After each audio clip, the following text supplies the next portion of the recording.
guys, I've got a weekend last minute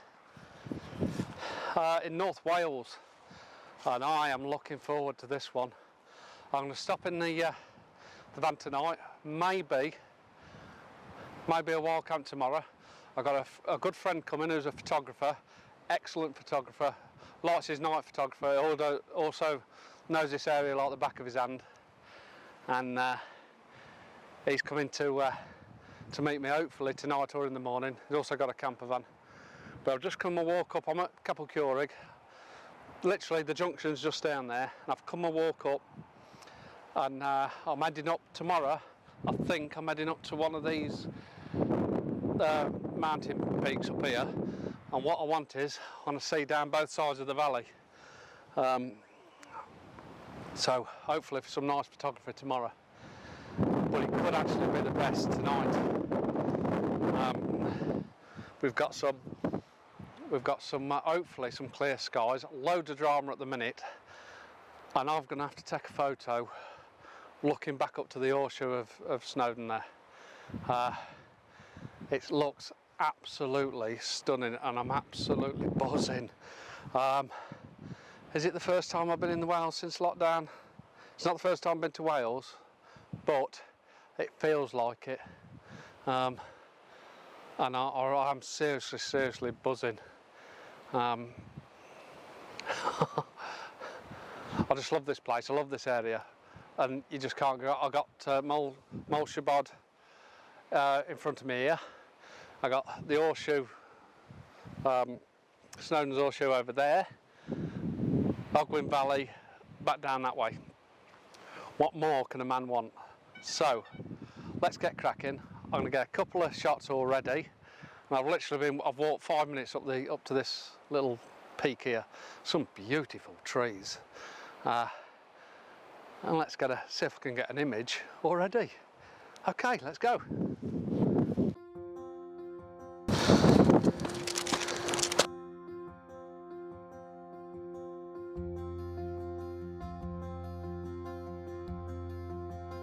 Okay, this first shot is pretty self-explanatory.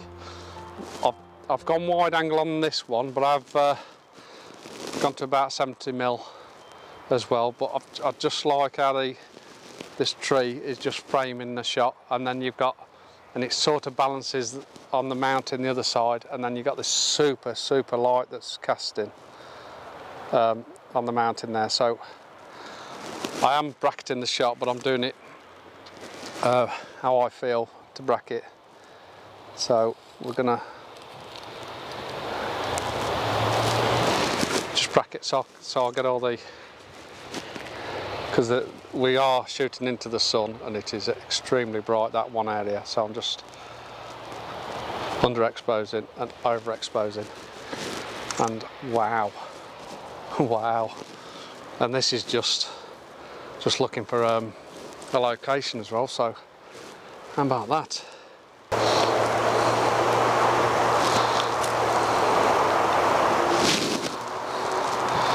Just refocusing again just to make sure.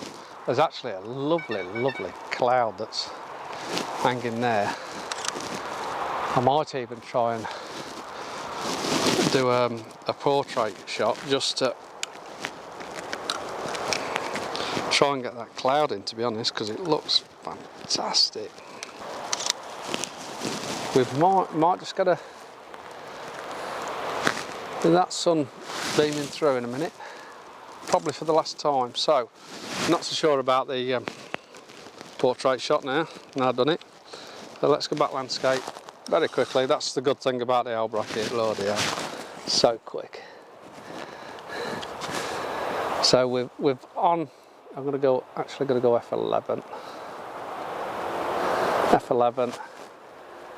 ISO 100, 1/15 of a second. Let's take that image.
Just having a cup of tea at the lake just down from Capel Curig, on the road towards Snowdon.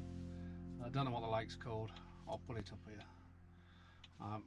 Well, I've just tried searching it, but there's no way I'm going to pronounce that without someone telling me how to pronounce it. So, but I'll put it up.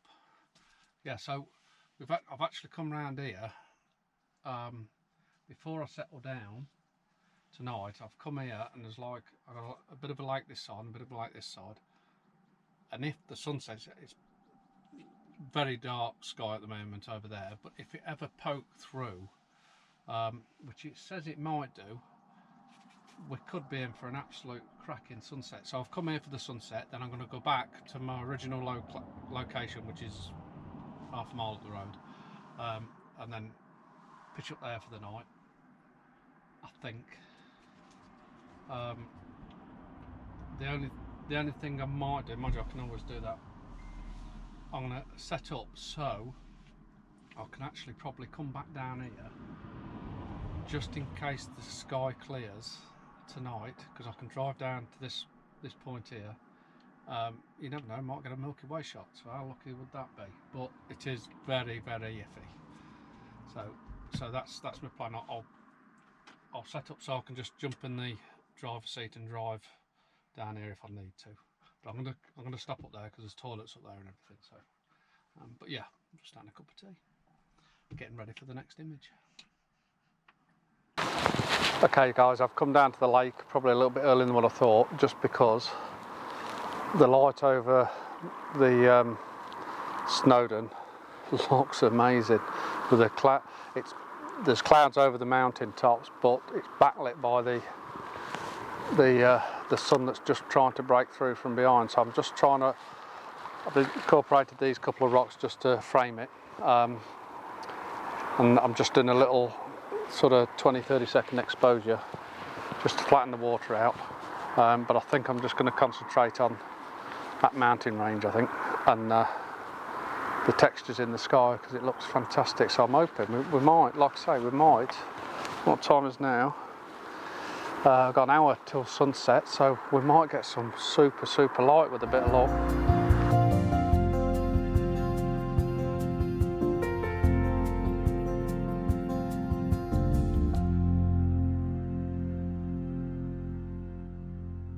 We have got some stunning side light coming through,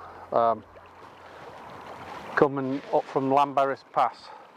So the sun must be setting down that side, but just a big thick ray of light there, so I'm hoping I've caught it. It was just for a second, so hopefully it'll come back. So I'm going to redo my composition. The clouds look fantastic, and it's all pulling the way into that where that light was. So let's hope for that light to draw back through again. I might be too late.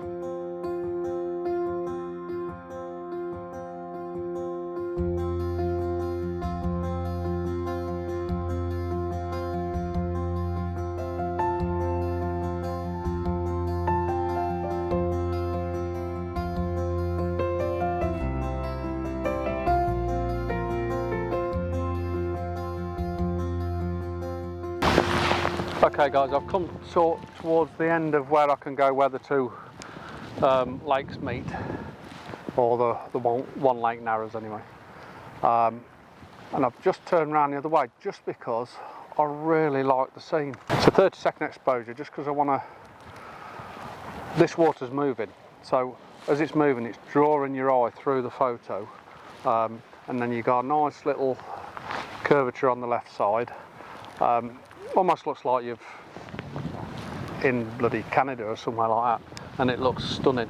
Just while I'm waiting for the light to kick off behind me, I'm trying to get this shot here, and the light's still nice this side because it's hitting one or two of the clouds, so as long as the dog don't hit my tripod, I may have an half decent image.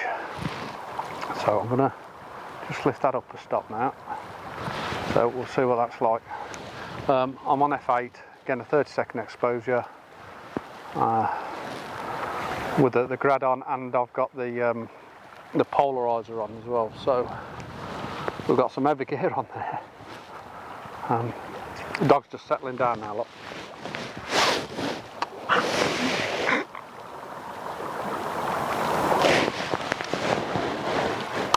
The dog's just settling down, he does hunker down, he gets bored I think.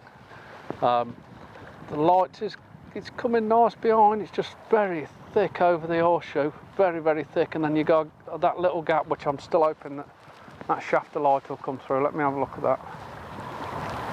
Yeah, it's quite nice, quite nice, quite nice. What I'll probably do then is, again, I'll take the six stopper off and I'll do another exposure because the clouds are dragging. I don't know if I like them or not, so at least if I take the two with a lot quicker exposure and the clouds, so the clouds are not dragging, then I can blend the two if I want to.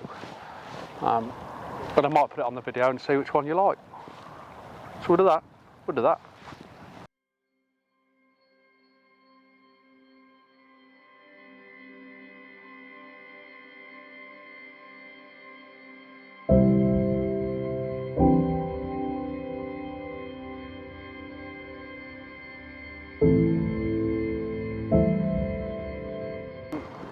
The light hasn't sort of burst through as yet anyway, and I don't think it's going to now because of this big thick cloud, but I absolutely love the big thick cloud over the horseshoe. So, and then we've got the lake in the foreground.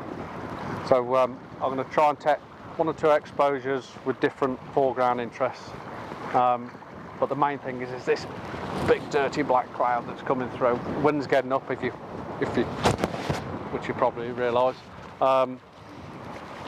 So yeah, I'm just going to dot around, try and get through a few different rocks in the foreground and change it slightly and just see what happens in the sky. But the sky does look extremely dramatic, a very, very dramatic shot.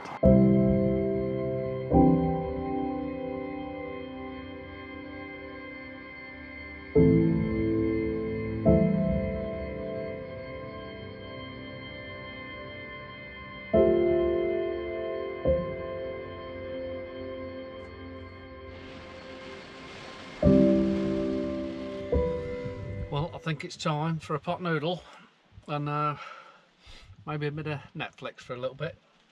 And the sky is supposed to clear for a few hours, about 11 o'clock, so I'm going to stop here for a bit where I am in the location, and fingers crossed I might get a few bit of star photography. I might even do a night lapse, something like that. But yeah, I'm going to stop here for a bit and see what happens, and then move to me bed location later on in the night. So I'm going to get set up. Martin put the bed out. It's a disaster, isn't it?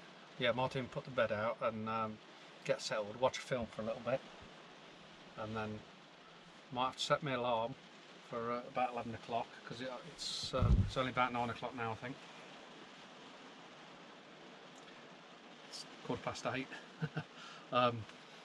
Yeah, so I'll definitely set the alarm just in case, and I'll poke my head out and see what things are doing. So yeah, I'm gonna have a break.